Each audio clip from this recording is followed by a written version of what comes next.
Hey guys, my name is Jimmy and you're watching Primer at His Best. I've been doing a little bit of like my hands are dirty. Uh, this little series, I guess, of how I met my wife, Mrs. PIB, how I finally got to meet my wife, Mrs. PIB. Mrs. PIB is my third wife, and as obviously I've been married twice before. I'm going to tell you how I met my second wife briefly, and boy, she took me for a loop, meaning rough time with her.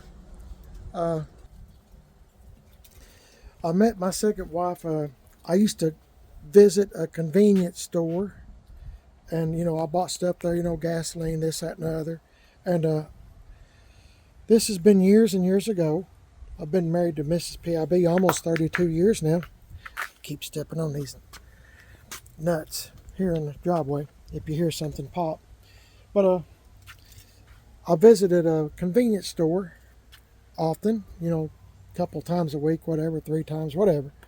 Anyway, there was a lady that worked there, and we became friends. And I knew what kind of car she drove because I was there so much. If I seen her car, I knew she was at work. And we became friends. This small talk, this, that, and the other. Well, I was going through town one day, and I seen her car going in, turning in front of me, going into a department store. That's what I'll call it, Kmart or something. Yeah, I think it was Kmart. That's how long ago it's been. And, I just kept going. And the next time I went in a convenience store, I said, I seen somebody else driving your car. And, I said, it wasn't you. I said, I was waving. I said, I got to looking, it wasn't you. And she said, no. She said, that's probably my daughter driving. I said, oh, okay. And, I said, well, I said, has she seen anybody or anything like that? And she said, well, I don't think so. So I said, would it be okay if I called her? And she said, yeah. So she gave me her phone number. Landlines. It wasn't cell phones, it was landlines back then. So I called her and told her who I was, and she'd never seen me, and I just seen her head, nothing else. I seen her driving. I thought, well, maybe we can just go see my usual thing, go see a movie, get something to eat. So she agreed we'd go see a movie and get something to eat, my usual plan, because if I don't know you, at least I can talk about the movie, while we're eating. It's kind of awkward when you're sitting there eating and you don't have nothing to talk about. I'm not a very interesting person to begin with. So, we went and seen a movie and then went to get something to eat. And, it started from there. We started dating each other. I liked her. She liked me. We got along pretty good, I thought. So, I'm trying to make this short and sweet, the story, I mean. So, we dated for several months, or I don't know, year. Maybe, I don't know. It must have been close to a year or getting close to it. Like I said, I don't remember exactly how long it was. But anyway, we decided we was going to get married. And that was in 1983. Yeah, 1983. We got married. I was already divorced from my second wife, I think 2 years or so. But from my first wife, I'm sorry. And I know I've told y'all this before, but my first wife, it's kind of funny. She just all of a sudden decided she wanted a divorce.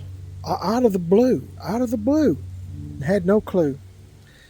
And I think she was seeing one of our friends, a mechanic of ours that we used at the service station we frequented in another town. And he was a mechanic there, and I get my car and truck worked on there. Blah, blah, blah. Anyway, she wanted a divorce. So, anyway, I've been divorced like 2 years. And decided I was going to marry again, try my luck again at marriage. Here comes my plane that flies over all the time. Perfect. So, my second wife, we got married. And in 83. And I had a son by her in 1985. So I had before we got married, I bought a house. It's a little house. It wasn't nothing. Let me tell you this. I was real happy to have it. I was real happy to have it. House I'd rented with my first wife. The whole time I'd rented a house, and you know, throwing my money away on rent, never getting anything out of it. And a lot of times they'd go up on the rent if you made any improvements. That's the kind of landlords I had. Instead of appreciating somebody taking care of their property, they were going up on the rent all the time, to the point I had to move out. Anyway, I got a house. I had some property I had that I had been making payments on for 5 years. I sold the property and used it as a down payment for a house. So I had a house. It was a 2-bedroom, 2-bath. It had a basement. There's a bathroom downstairs. Nothing fancy, guys. Nothing fancy. It was a little bitty house, but it was my house, mine and the bank's. So we got married. We moved into the house. And started decorating it and all that kind of stuff. And you know, like I said, my son was going to come along in 1985. So it wasn't long. We discovered. What she told me. She said, "I think I'm expecting." So I was overjoyed. Had a house, had a steady job. I was a aluminum welder.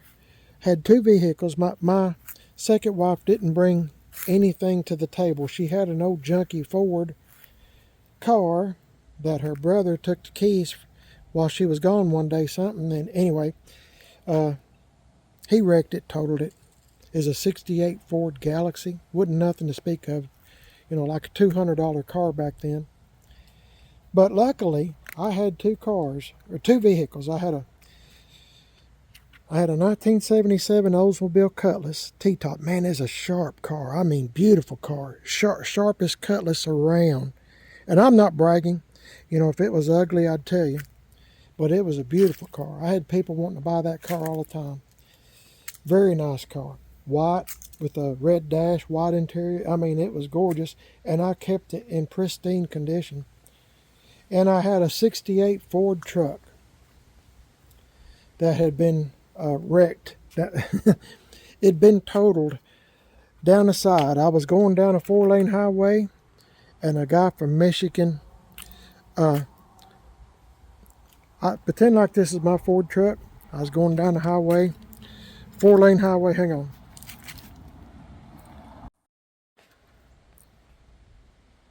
Okay, guys, my wife called and said she'd made it to her destination. What was our? I was trying to remember what I was. My wife goes to Zumba class, does all them exercises, whatever. She stays in shape, Mrs. PIB. But what was that? The truck. I had a Ford truck, short bed, fleet side Ford truck, 68. Wasn't nothing pretty, but it was mine. It's paid for. Little 6-cylinder motor I had rebuilt. I had receipts laying in the seat. 3 receipts, quotes to paint the truck. I didn't rattle can paint at the time or anything. I should have, but anyway, I didn't get the truck painted. I bought brand new tires for it, good BF Goodrich tires. It's a sharp little old truck. 3-speed on the column, 6-cylinder. I was glad to have it. Really, I was. And good little old truck. And I was going down the highway, 4-lane. 2 lanes going this way, and 2 this way. And there's a median there. And this guy from Michigan pulled out. I think from, let's see, Shoney's or some gas station. I think it was a gas station he pulled out of. And I was in this lane. So I moved over to the inside lane. I'm sorry, the inside lane. And, he got in this lane. So, I was back here, and he was in here. And he come to an intersection, where you can start going back the other way on the other side of the 4-lane. Hope this makes sense. Anyway, so he didn't look in his mirrors or nothing. I was right there, fixing to pass him, and he was right here. Well, he just darted over there to that little turn section there, where you can turn and go the other way. Well, I hit him, and it laid me down in the seat. I was in the I was going to say the driver's side. Of course, I'm the only one in the truck driving. Of course, I was in the driver's side. But it laid me down in the seat where my head was toward the passenger side door. Okay, I'd went across the other 2 lanes by then, and I was going down an embankment, steep embankment. And I raised up. I put my hand on the brake pedal over here, and I raised up to see where I was going, and I was fixing to hit a tree. So I laid back down in the seat. I thought my best protection is stay in the seat and keep mashing the brake. So I did. I hit the tree, and just kind of totaled my truck. I mean, it still run, but it totaled it. The police came, and a guy from Michigan told the officer, the police, that it was his fault. He didn't fail to yield or didn't look or whatever. So anyway, I got the money from the truck. I think, insurance, of course, tried to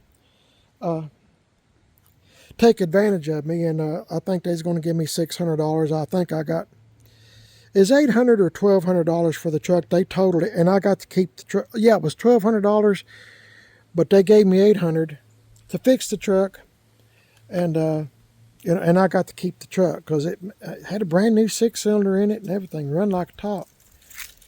And I kept the truck. I never did fix it. I just pocketed the money. So I had the Olds Cutlass and the Ford truck that was, kind of KO'd down one side. The doors and everything still worked. It's just, one side looked really good. The other side looked really bad. But it didn't matter. It's transportation back and forth to work. So I brought that to the table, had a house, and, had a steady job welding. And, I thought I was kind of set. Now, my second wife had a child before I met her. So he was probably 2 years old, maybe 3. And, his dad and, his family never had anything to do with him. So I tried to adopt him, later on as the marriage progressed. I'm trying to give you a real short story here so you don't have to hear the whole spiel. But I tried to adopt him, and the family decided they wanted to have something to do with him. But the boy, he started calling me daddy. I guess he wanted a daddy real bad, and I never told him to call me daddy. I just told him to call me Jimmy, but he started calling me daddy. And I accepted it. I treated him just like he's my son, just like my son that came along in 1985, shortly after we were married. A little over a year later, year and a half, whatever.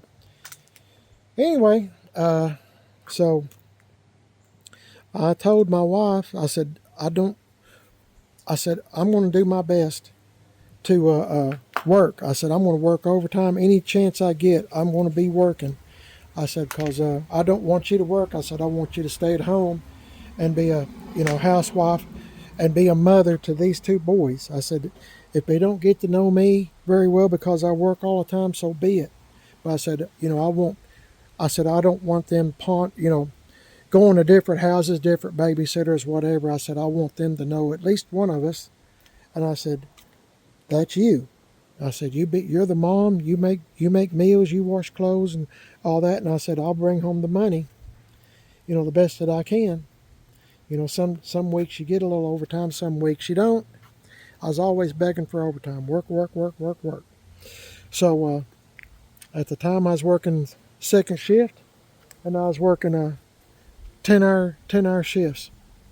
And then on Fridays, we worked overtime, another 8 hours, whatever. Anyway, we done that for a long time, and we went to the grocery store together and all that stuff. And I was still in the cars, and I wound up with my grandparents' 1962 Chevy Impala that I named Whitey. I had that car for 37 years. My grandparents saved it for me. I hated selling it. I sold it to Rob Pitts on YouTube, and he's now deceased as well. But I just want, guys, I'm not going to live forever. I know that, and I realized that, and I thought, I've done all I can with this car. I wanted it to go to a good home. Well, Rob Pitts was going to give it to his mother. and because she had a 61 Chevy, and they're real similar, 61, 62. The insides are practically identical, and a lot of the outside, the doors and stuff are too. Anyway, he said, I'm going to take my mom to the beauty shop one day, and when she comes home, we're going to open up the garage, and your 62 Impala named Whitey is going to be sitting in there. And he said she's going to be thrilled. So that's what happened. I just wanted to go to a good home, and I knew Rob would take care of it because it belonged to his mom. But now Rob is deceased. I don't know where the car's at.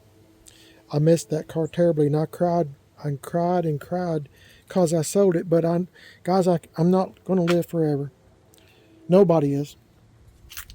And I wanted to make sure that somebody would care for it, and I knew Rob Pitts would.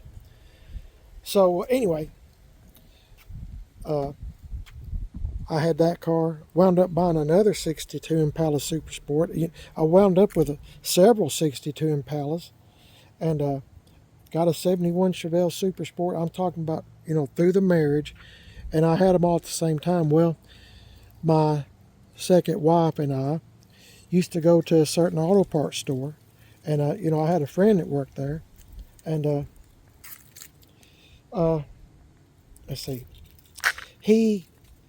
I kept telling, we were friends. I said, come over sometime. I said, we'll drink some iced tea or, sweet tea or some, drink some coffee, whatever, just hang out. And he was in the Mopars, and of course I'm in the GM, Chevys.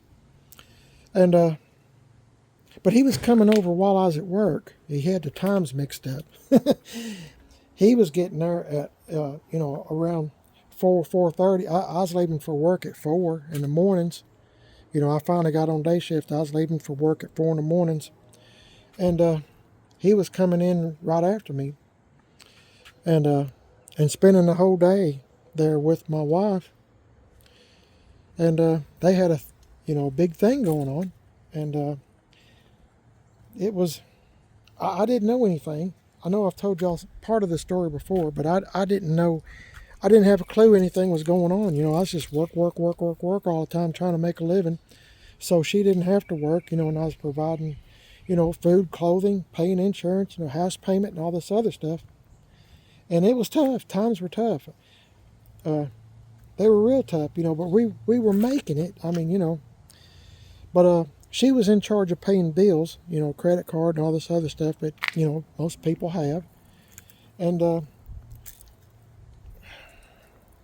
the marriage went south really quick. I knew something was going on. Finally, my neighbor told me.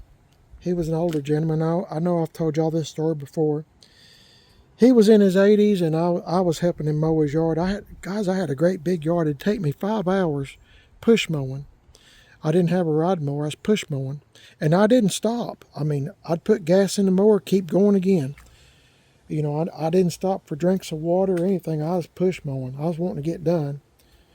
And didn't have a weed eater or anything like that. I went around every tree in the yard, the mailbox, the bushes, the porch, everything, the patio and all that. I used scissors. It take me a long time after I got done mowing just to, keep. Guys, I made it look pretty good. Even the neighbors said I had the best looking yard in the whole neighborhood. It looked really nice. Had a couple of apple trees. It was a beautiful little place. Had a fenced in yard, central heat and air, basement, like I said, big old oak tree. And I'm thinking back on it now, it's a really nice place, just a little house, but hey, it's my house. And I told my wife, I said, one day, we'll move up to, we'll sell this or pay for it and add on or whatever, I said, at least right now we're not paying rent. But anyway, she had a new love in her life. Guys, I'd be working 10, 12 hours a day. I'd come home from work. I'd pull in the driveway.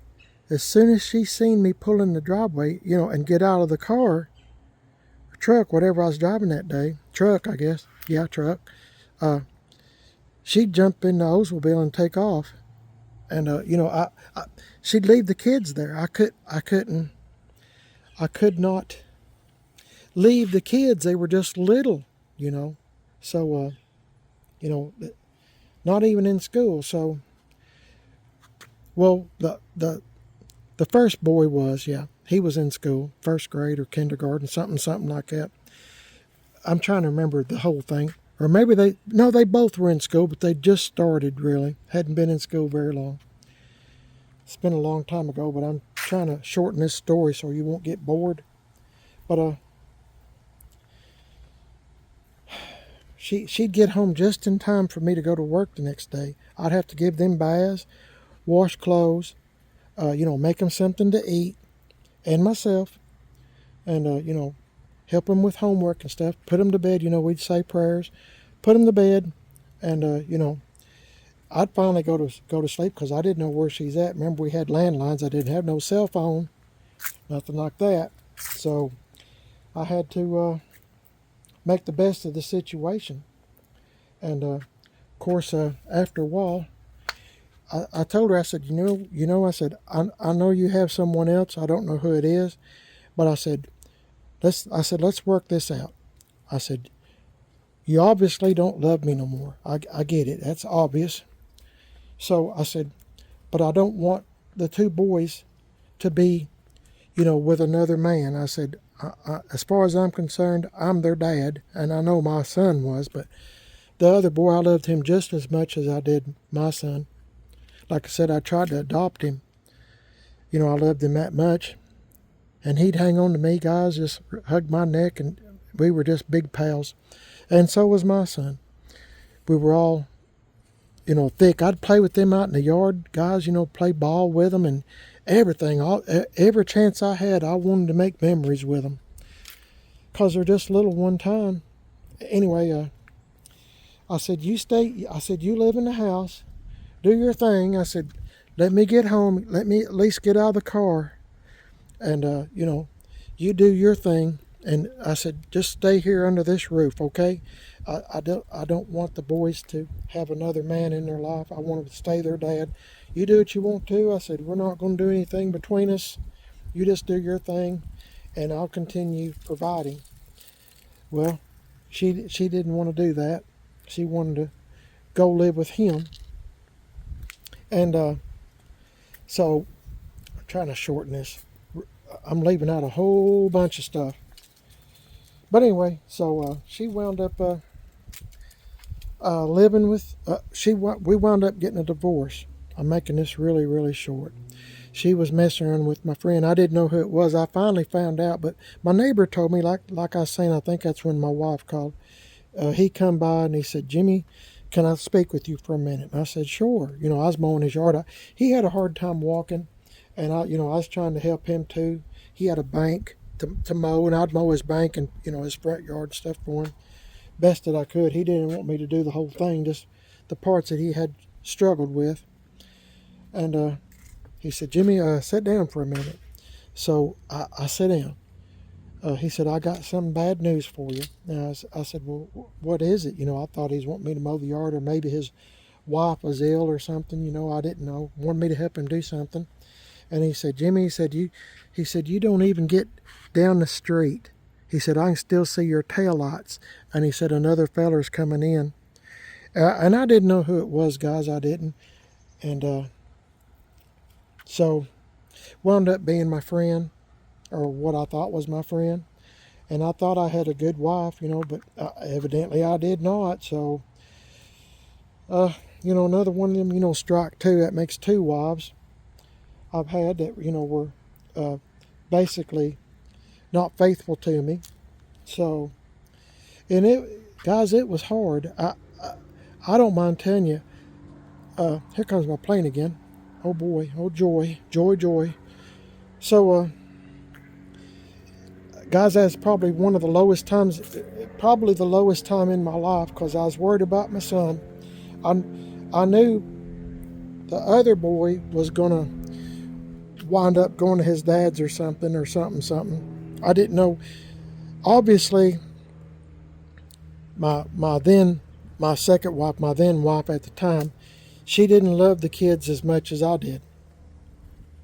So, I knew it was going to be, I knew they'd probably be on their own. She wound up, the ironic thing is, the guy that she was seeing, my friend, he had another girlfriend. She didn't know it.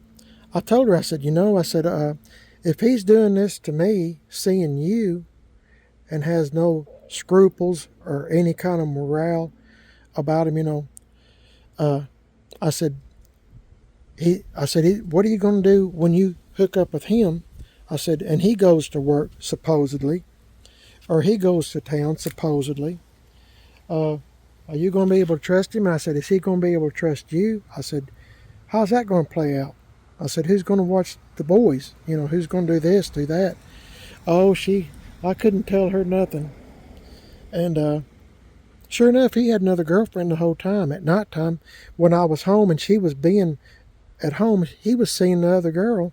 His girlfriend called me and said, did you know your wife is seeing my boyfriend? I said, no, I didn't. I said, I'm finding all this stuff. It just kind of hit all of a sudden. Everybody was telling me. And you talk about embarrassed. I mean, I felt smaller than a flea. I mean, I felt like whenever I went to town, whenever I went anywhere, grocery shopping or anything, which I had to do by myself at that then, because I felt like the whole town, everybody and their brother knew my wife was seeing someone else. And man, I mean, I felt like everybody was laughing behind my back. I felt, guys, you can't imagine. And I'll tell you, that's the closest, how can I say this? That's the closest I've ever been. I'll just put it like this. The closest I've ever been to not wanting to live anymore. You fill in the blanks. You fill in the blanks. But that's the closest I've ever come. I mean, I was just a hair from not wanting to live anymore. I'll just put it like that. You can fill in the blanks.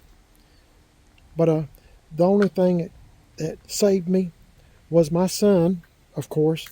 And I was thinking about Jesus Christ and God the Father.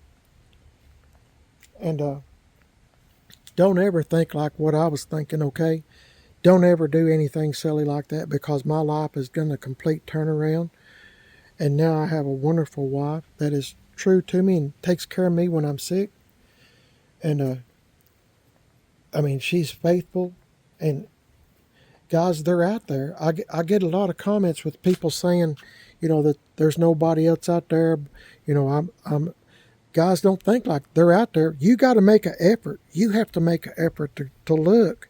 If you're a woman, there are good men out there. If you're a man, there are good women out there. You just have to look and be selective. Don't be in a hurry. The Lord will put in your life who you need at the right time. And it just so happened Mrs. PIB was at the right time for me. So, but my second wife,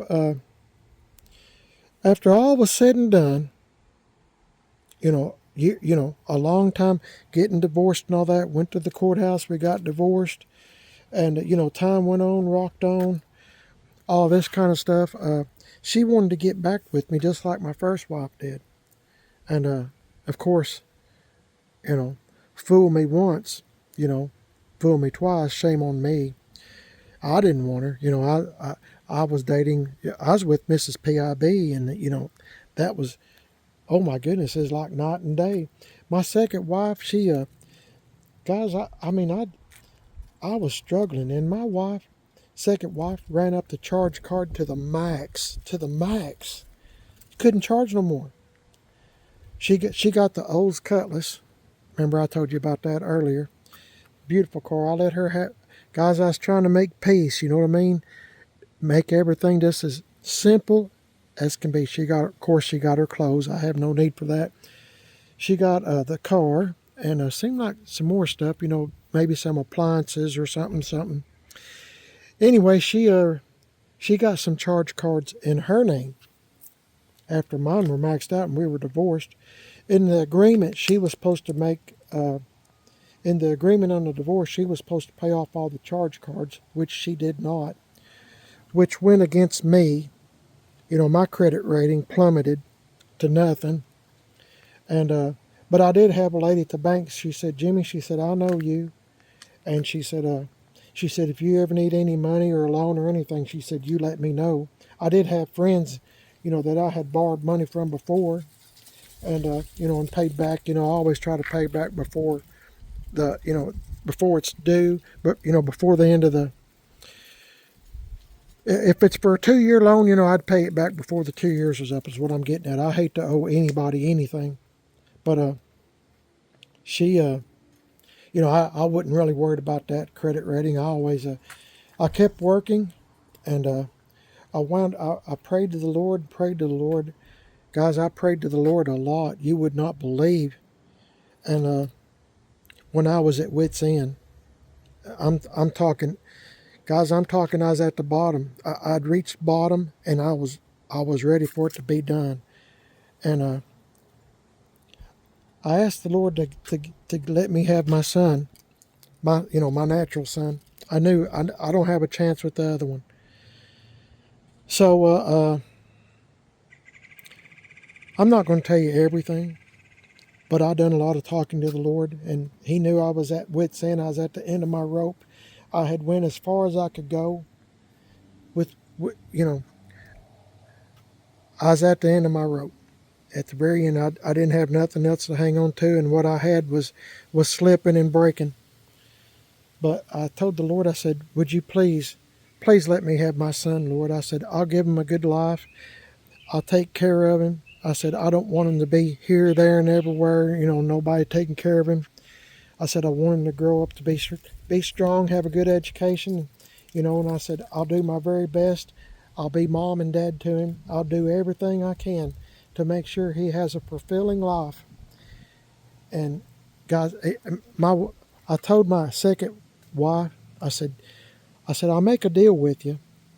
I said, you go pick out any car you want at a car lot, and I said, I'll pay for it if you'll let me have my son.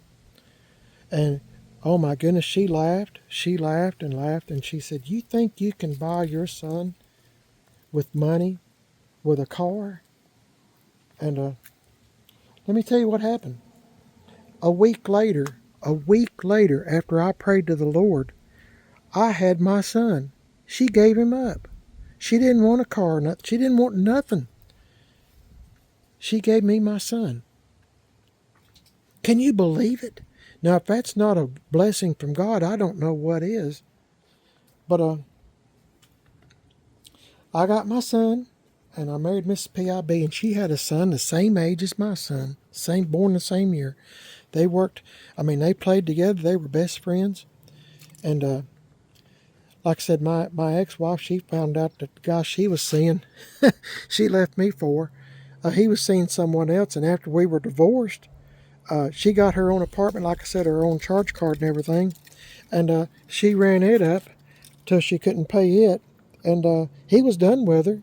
I mean, she was buying, when we were married, she was buying him clothing, new shirts, new pants, and feeding him breakfast. I mean, as soon as I was leaving, after eating a Pop-Tart or a bowl of cereal and a cup of coffee, and I was out the door to go to work, he was coming over, and she's fixing him fried eggs. I mean, just everything. And I was paying for that, mowing the yard, keeping the house up and all that, and paying for his meals, paying for his clothing and everything. And guys, I only had two pair of pants, two pair of Rustlers from Kmart. One of them had a big hole in it. And I thought, well, I can't afford to get no pants. But evidently I could, because she dressed him in new shirts. I mean, pretty shirts, white button up and all that kind of stuff. Expensive clothes. And she was taking care of him, feeding him good. I mean, as soon as I left, I'd always tell her, I said, honey, I'm leaving for work. I'll see you this evening. And I guess as soon as I started up my car and got out of the driveway, she was up and started making him breakfast. It's kind of funny now, but it wasn't funny then. But it's just amazing. And then she wanted to get back with me. Are you crazy? Would I take a chance on someone like that again? No. I'm dumb. I'm not the brightest bulb in the room, that's for sure. But I'm not that dumb. So anyway, she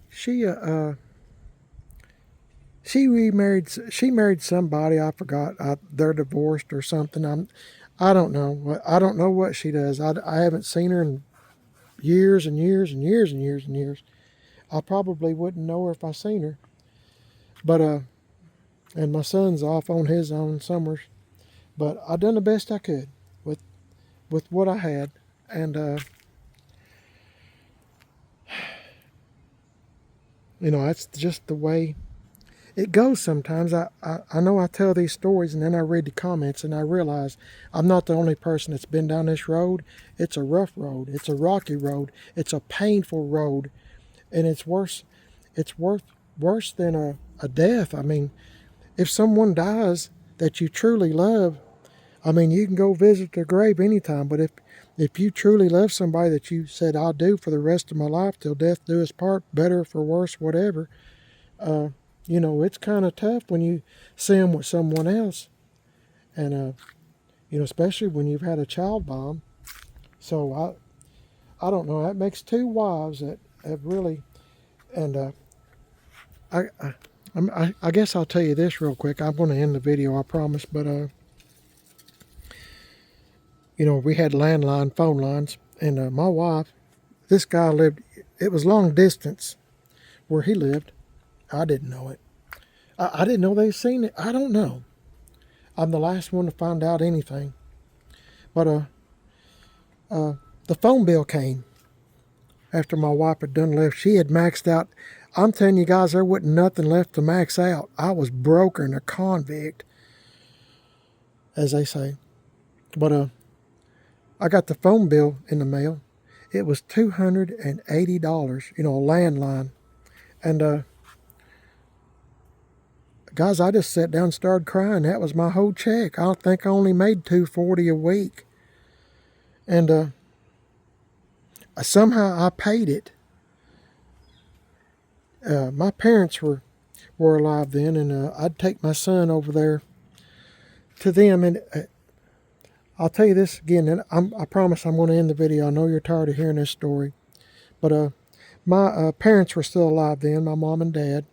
And I would pick up my son from school, and he was 5, 6 years old, and I don't know what she had done to him, but he had a traumatic experience. He's always afraid somebody's going to leave him. So I'd have to get there in a hurry right after work at 3 o'clock. I mean, I'd drive fast to get there to pick him up, and if I wasn't there because of traffic or red lights or whatever, when he'd come out, he'd start freaking out, And the teacher told me one day, she said, Mr. Jimmy, she said, your son, she said, if you're not out here, she said, he kind of freaks out, starts crying. I said, I know, ma'am. I said, I get here as fast as I can. I mean, I run out of the parking lot. I get in the car and I take off going as fast as I can because I didn't want him to experience loneliness or anything again. So, yeah. He was really tore up, but getting to the point, my mom and dad were still alive. I'd get him from school. We'd work on homework if he had any. Of course, I mean, he's just a little feller. He didn't have much. And at the time, and I'd give him a bath, put him on some clean clothes, give myself a bath, clean clothes, whatnot, because I was filthy, smelled like, I was a welder.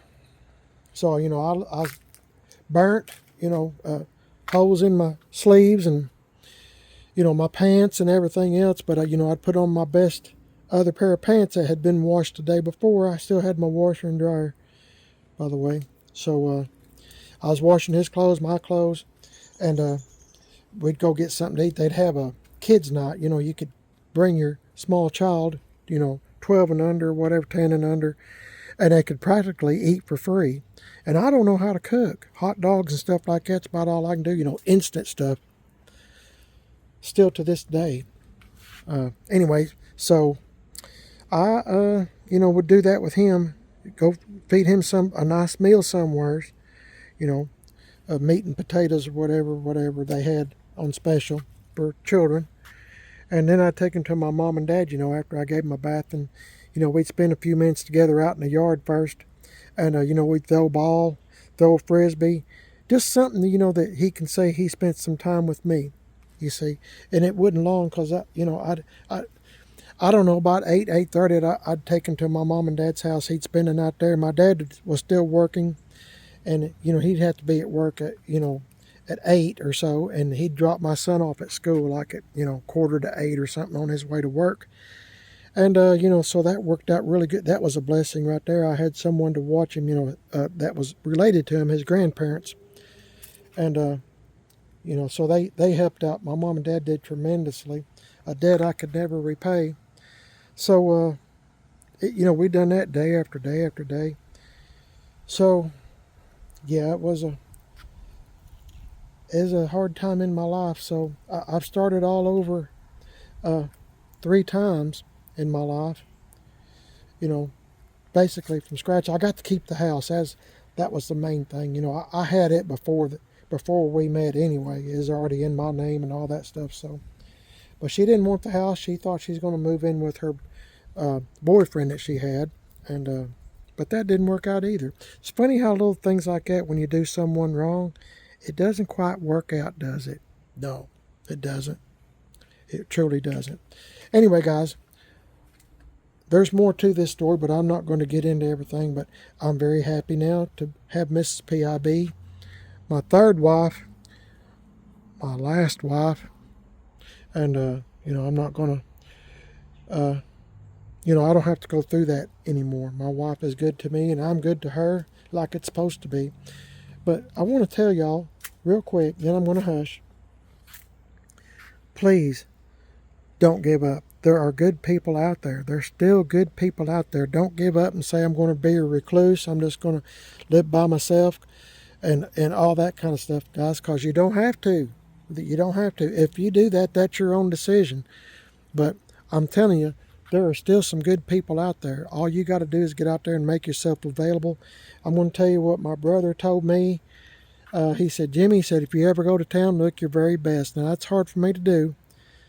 When I only had 2 pair of pants and one of them had a hole in it, great big hole. I ripped them on a piece of metal while I was welding. But yeah, and I had a bunch of T-shirts, with the pocket,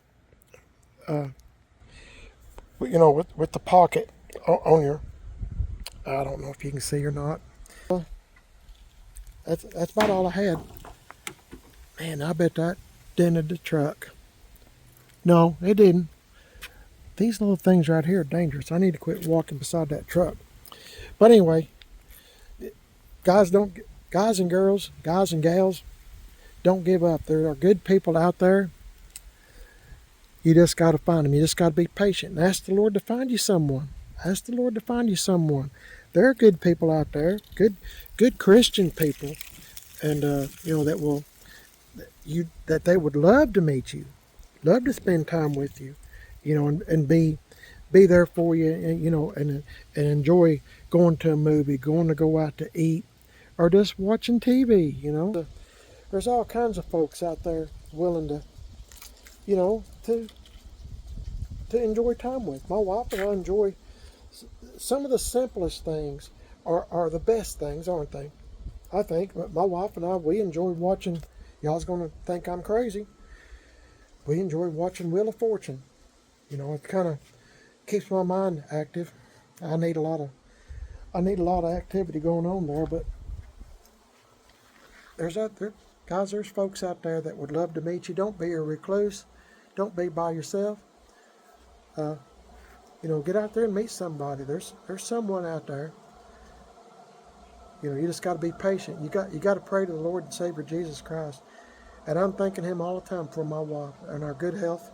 And what my wife and I have accomplished now to get here where we're at today.